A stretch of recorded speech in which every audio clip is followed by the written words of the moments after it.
Welcome to She Considers a Field podcast with coach, encourager, and fellow entrepreneur and homeschooling mama of four, Anna McLaughlin.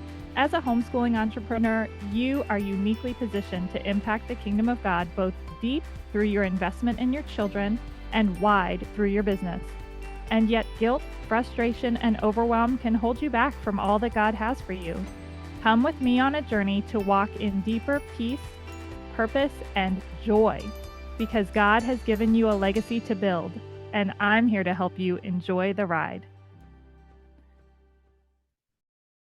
Hello and welcome to She Considers a Field. I'm so glad you're here. Thank you so much for just listening and tuning in for this latest episode. Today, we're going to be talking about something very near and dear to my heart. I had the privilege of being a guest on Lauren Black's podcast, Anchored Decisions. This podcast is facilitating a conversation about how do we make decisions well. And it's just such a beautiful idea, right? How can we be faithful here? So she invited me in to have a conversation about homeschooling with the end in mind, which of course we talked a little bit about that when Dorinda Wilson was here, but specifically kind of the Anna version, right? Where we're talking about what are we going to do with the rest of our lives? What is our career? What are we built for? No surprise, that's what I want to talk about. That's what God built me to talk about, right? The corporate lawyer turned homeschool mom. We're going to just pull it all together. It was so much fun, and in the midst of that conversation, I was like, "Man, I really do care about this," and it is something that I've gone deep in with my children. So I thought I'd just invite you. Absolutely will share that episode when it lands. It may actually land around the same time that this one does because I don't think she has a super long runway before before our conversation is gonna release, and I'm just gonna kind of, like, give you a little taste of what we talked about. So you can check out that one, you can check out this conversation too. So here's the scoop. I have this theory, and it was first planted in my heart, and it was probably best coined by my dad, who passed away a few years ago. He would say, it's become very precious to me now that he's gone. He would say, the greatest gift of being a parent is watching your children become who you always knew they were. And I've reflected on that so many times. When it first came home to me was when I was pregnant with our second child, Asher. And so here I'd had Cora, and now I'm pregnant with this other baby. And it was clear from the pregnancy, this is a different kid. He moves differently, he reacts to things differently. And I just had this sense in my spirit of his identity being different than that of my daughter. And of course, when he arrived, the same was true. Even the little things, the eating, the sleeping, the rhythms, all so different. And it made me realize as much as I knew there are billions of people on earth, no two of them are alike. Somehow I had this sense of like, well, yeah, but they're my kids. So they're our kids, right? They're our kids. So they're going to be just like one another, only one's a boy and one's a girl. Even though I knew somehow in our family, like just like every other family, there would be differences. It just didn't become real until it was real. And then all of a sudden, here's this completely other human being that we're getting to know and falling in love with.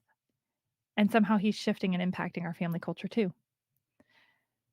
Now, a big part of why my husband and I first decided to homeschool was having this experience in our own lives of this otherness as adults, where we had grown up in the more traditional school environment. You know, you go to public school and then they spit you out, and then you go to college and then they spit you out, and then you keep on going. If you're a smart kid, you keep on going and you go as far as you can go, and then they spit you out, and you're supposed to have arrived somewhere good. But where we both landed wasn't necessarily where we wanted to be. For my husband, he graduated college with his BA in business management and economics, and then he didn't really know what to do, so he got a job at a rental car company, and then he got a job doing sales calls, and then he got a job in insurance, and none of these things were really things he enjoyed. So in his 30s, he took a look around, he was like, "I don't really love this." And he decided to go back to school to get a degree as a technician doing CAT scans and X-rays. All of a sudden, he's doing work he enjoys. The setting wasn't exactly what he was looking for, but it was much better. It was much more in alignment with his bent. He was a technician. He was technical. He was very interested in the way that you had to program the settings and all of that kind of thing. And then as he continued to walk, he'd always take a little bit of his earnings and put them in the stock market. And he'd buy penny stocks at the time. You know, you buy them for 60 cents, maybe they go up to 61 cents. That's great. Buy 1,000 shares, whatever. And the more I watched him, the more I was like, "You love this. Like, you watch stock shows for fun," which is super nerdy, by the way, but, like, what if you did this? And so after he left his CT job, that's what he did next, is he's been an investor for the past decade. Similarly for me, I was the smart kid who didn't like blood. Now, the joke is that's where the lawyers end up. That's where they come from. The smart kids that don't like blood, they become lawyers. And so that's what I did. And I will tell you that the Lord really directed my steps along that path. That was the right decision based on my knowledge of myself and of the opportunities around me at the time. But once I hit into that career, it was so ill-fitting for the life that I wanted, the larger life that I wanted, that I could have had no way of knowing ahead of time based on the way that I was gathering information and learning. So when my husband and I got together, we met and married when he was already doing the CT job that he enjoyed, that kind of middle step before he got to the work he really loved. And then for me, I was knee deep in the lawyer life and going, "Ah, like it doesn't quite fit." And it was a high price to pay for work that didn't quite fit because it was so big and so all encompassing. It was such a huge time commitment. It required so much of me. And so as we walked this journey together, and then we started having and raising our children, again and again, it was like, how can we help them so they don't end up in their 20s looking around and going, what am I doing here? I spent all this time, I spent all this money, I spent all this work and effort, and I'm in a career that does not serve. Now, thankfully, we were in a position to make that change, but how often are we not? Where we're just kind of stuck. It took 5 years for me to leave law, even though in the first 6 months I was like, "Uh-oh, I'm not sure that I'm exactly where I'm supposed to be right now." So throughout our homeschool journey, we've invited this assessment of, "Okay, one day you're a grown-up. What do you wanna do? 10 hours a day, 8 to 10 hours a day, whatever it is. What do you wanna do? Who are you? What calls to you?" And here's what I find so fascinating. There are clues everywhere. As I was talking to this woman, Lauren, she's like, "Yeah, but, like, when did you know? When did you start to see things revealed? Because hey, here's how my three-year-old behaves." I'm like, "Man, Asher has loved sports since he was a toddler, ever since then." And that doesn't mean he's necessarily gonna play in the NBA, but we go all in there with a little twist because we've been watching him for that long. Hey, mama, let me ask you a question. When's the last time you gave yourself some white space? I am not talking about a trip to the bathroom alone or even the grocery store. When's the last time you had what I like to call some no one needs me time? For homeschooling entrepreneurs, time like this isn't a luxury. It's actually a key component to a healthy business, homeschool, and family life. So, if you're ready for your next respite, whether it's you by yourself, you and your spouse, or a family trip, join us at our peaceful haven, just like paradise, located on gorgeous Oak Island, North Carolina. This three-bedroom house is just a short walk to the ocean and nearby restaurants. It has a screened-in back porch with fireplace that is to die for, hot tub, and even a fire pit if you're feeling ambitious. Book through the link in the show notes, and then you have a unique discount code, podcast100, to get a $100 discount on your stay as a thank you for being one of my listeners. Get your next getaway on the calendar today. So I'll tell you how this plays out.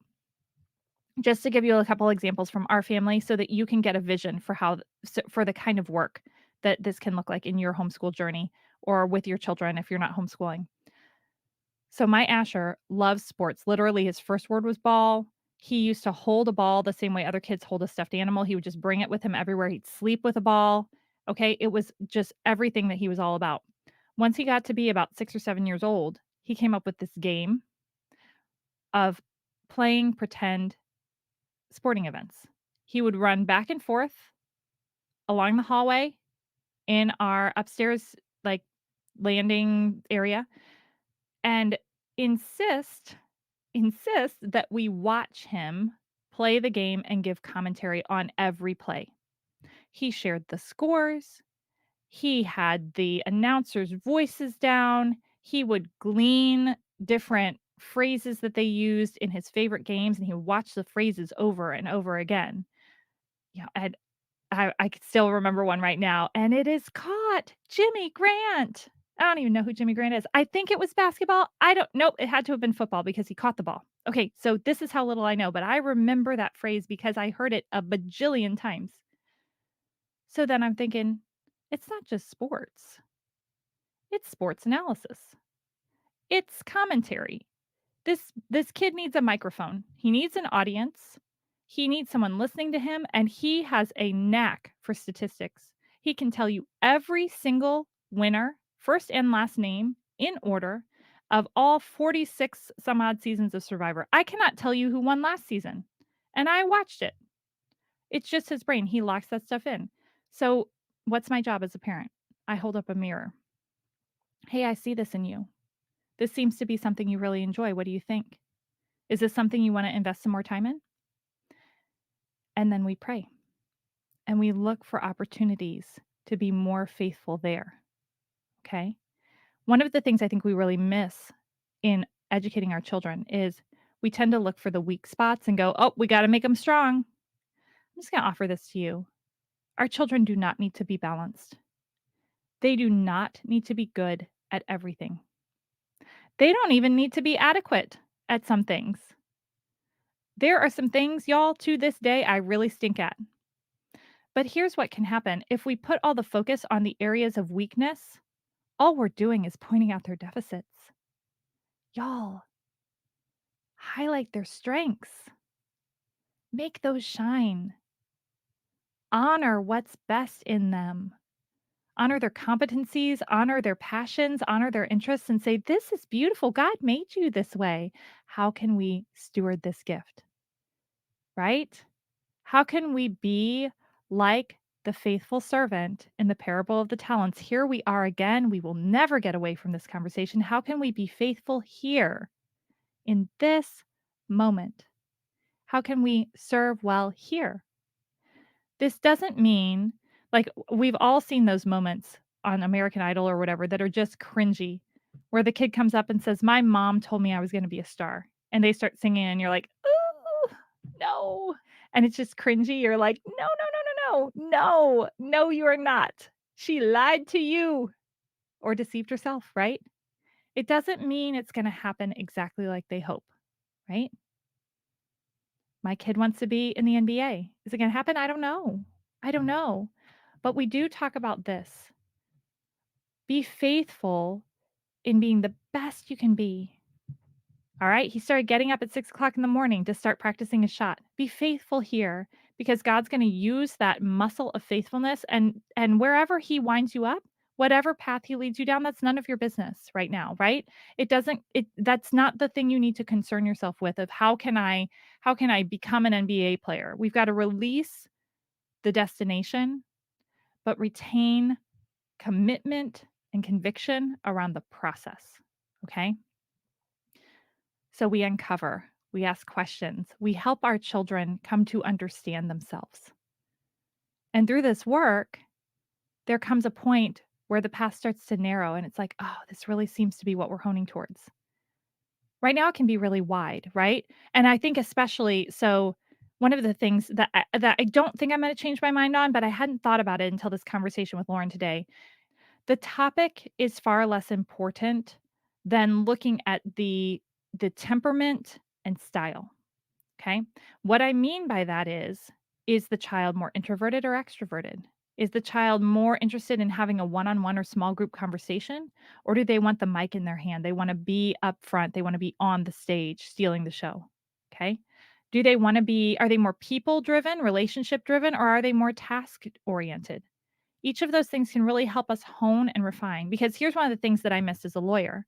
I loved the puzzle of law. I loved the strategy. I loved the language of law. I loved writing and crafting and using my brain to analyze, okay, how could this work? And what happens if we change it this way? And where should the comma go? All of that was so much fun for me because I like the technical piece and I love words. They're my art.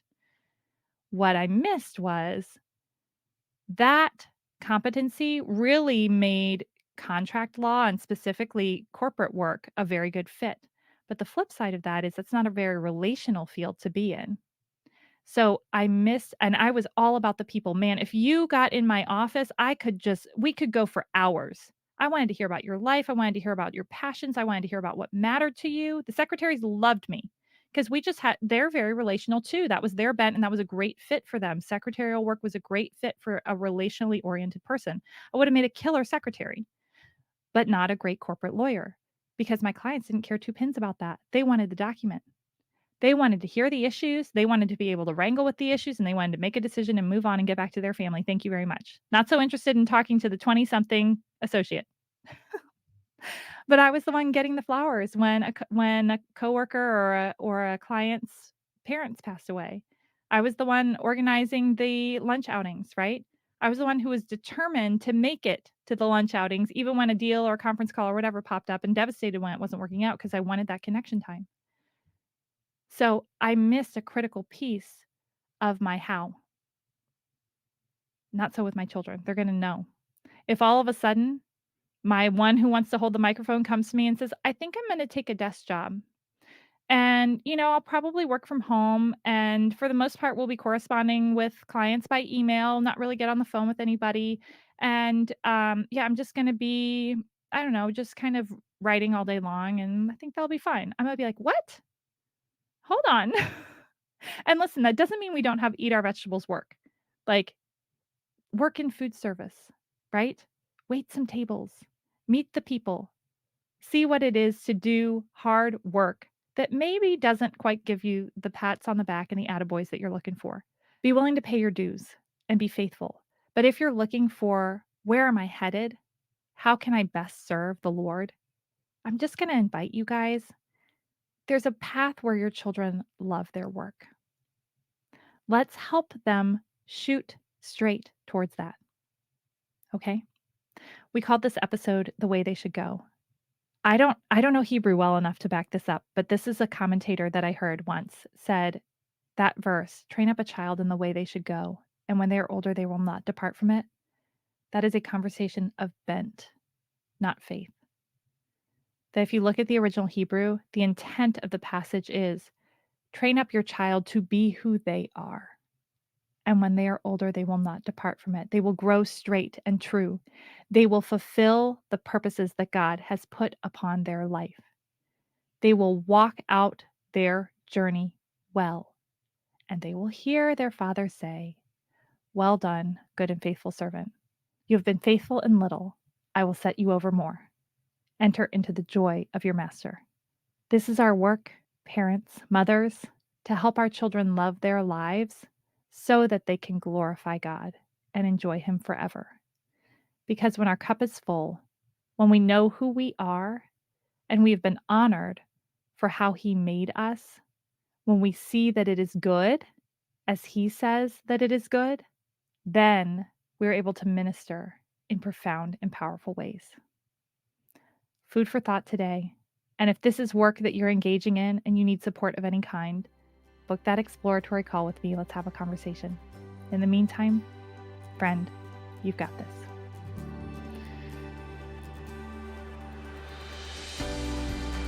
Thank you so much for joining us for this episode of She Considers a Field. If you found value in this episode, I would be so grateful if you would leave a review wherever you listen to your podcasts, and be sure to share with a friend who needs some encouragement on her journey today too. Until next time, remember, you've got this because He's got you.